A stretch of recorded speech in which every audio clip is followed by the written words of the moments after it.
Welcome to my channel. This is my second video in a series of videos about my self-built off-grid home.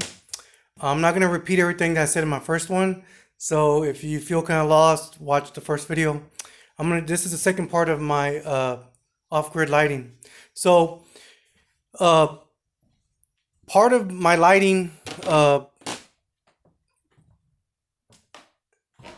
includes water, because my water and my electricity is together. This right here, people, is a 12-volt windshield wiper motor. This is how I pump my water. I told you I'm not connected to the grid water. So how does my water work? Here's my sink. As you can see, there's a button on there, and the water comes out. How that works is using that water pump that I have underneath, which I have LED light. Turn on, and as you can see, I have a 3-gallon water bottle under here, and it pumps the water from there up into my sink, and then it goes down through that drainage pipe into a 275 water gallon water tote, one of those big IBC totes. That's where my gray water goes. So that's how my sink works. That's also how my shower works too. Let me show you my shower. Up in the corner, you'll see a 3-gallon thing of water. So if I need it warmed up, I put it on the sink, warm up the water, pour it in there, and then I have a switch that hangs right there, and I turn the switch on, and it pumps the water just like it does in my sink, pumps it out of the 3-gallon container onto my head. So basically, if I wanted to, whatever I put inside that container, I take a shower in. Fiji water, beer, Coke, doesn't matter. So that's how my shower works. How do I keep refrigeration? 2 ways. At the job that I have, we get free ice. So what I do is every day I bring ice home. So Monday through Friday, I put it in my Yeti. And in my Yeti, the ice lasts a long time. Got some milk, turkey leg sandwich, orange juice. Okay? That ice lasts me 24 hours. So when I'll put my ice in there, and then the next day it'll be halfway melted, and I take out the water and I recycle the water, and I put the new ice in there. And then on the weekends or the days I don't work, I use my cooler. It's a 12-volt cooler. This is a little pricey one. This is about $300. And it's 12 volts. It's not 120 volts. And I have it plugged in right next to my batteries.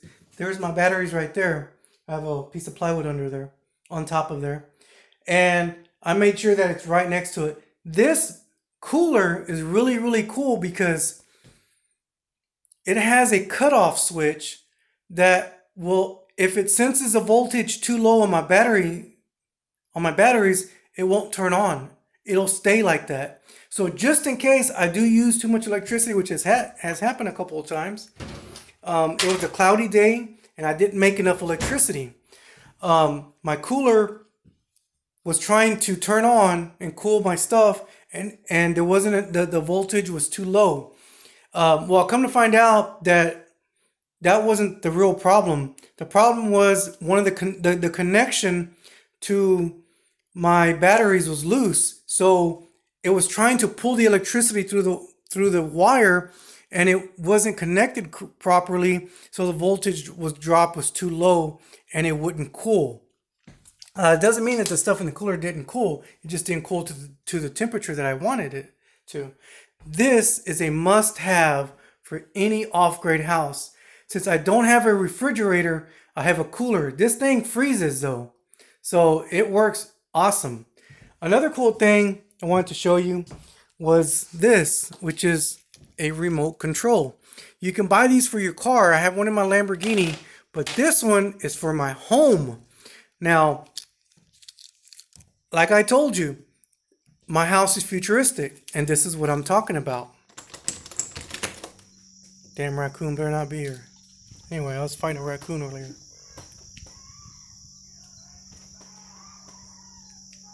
That's how I'll turn my light on. That's my front porch light. So when I come to my house and it's dark, I have my remote with me and I turn my front porch light on before I get here. Technically, I can hook this up to any of my lights in my house. I just haven't done it because there's no need to, because all my lights are just within 4 feet of each other. So there's really no point in doing that. I do plan to put channel 2 on here, or B channel, for my rear porch light so I can turn it on because I don't want to switch. That front porch light has no switch. This is the only switch for it. So this is pretty cool. And this is, you use this in your car. You can use it in your house because 12 volt. Like I said, my house is very efficient and very easy.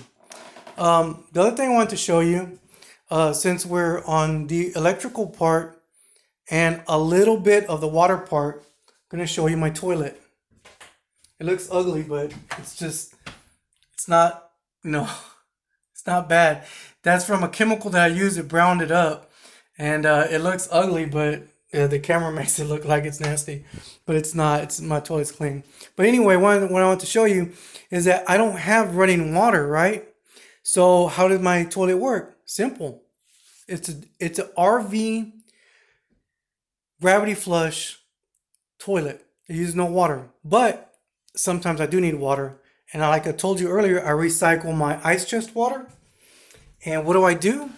Instead of throwing the ice chest water away, I put it into one of these and I pour it down my toilet like that to flush my toilet if it needs to be flushed. From my toilet, it goes directly down into a P-trap, and then it goes into a sewer tank. And that's my black water right there. So that completes my my septic system. Now, my sink has a drain that drains with my shower. It connects to at the bottom, and that goes into a P-trap, and that goes into a pipe, which I'll show you in my video 3. That goes into a 275 IBC water container, and that's my gray water. So that completes my video. One last thing I want to show you is I don't have a closet in my house because I really love wardrobes. And this is my wardrobe that I got. And it's got a 12 volt LED light in it too. So when I need to get into my clothes, $10, bright as hell. That's how my sink base and my wardrobe, the lighting so I can see. Anyway, want to thank you for checking out my video. Like I said before, if you have a question, put it in the comments below, and when I get time, I'll get to it. I really like to share my experience and my knowledge and my ideas with people because I live such a great stress-free life that I want to share with other people how I do and how I live, how I did my house, and how I live my life. And it's really simple and really cool. So anyway, last thing I forgot to show you. This is my washing machine. This is how I wash my clothes. Now that uses 120 volt. I have to run my generator while I'm washing my clothes with that. But it's not a big deal because I don't wash clothes but once a month. I have a lot of clothes. But anyway, I want to thank you for watching my video. And I'll see you in video 3 where I'm going to explain about my my water system. I'll show you the video and the plumbing and all that and how that works. Peace out, man.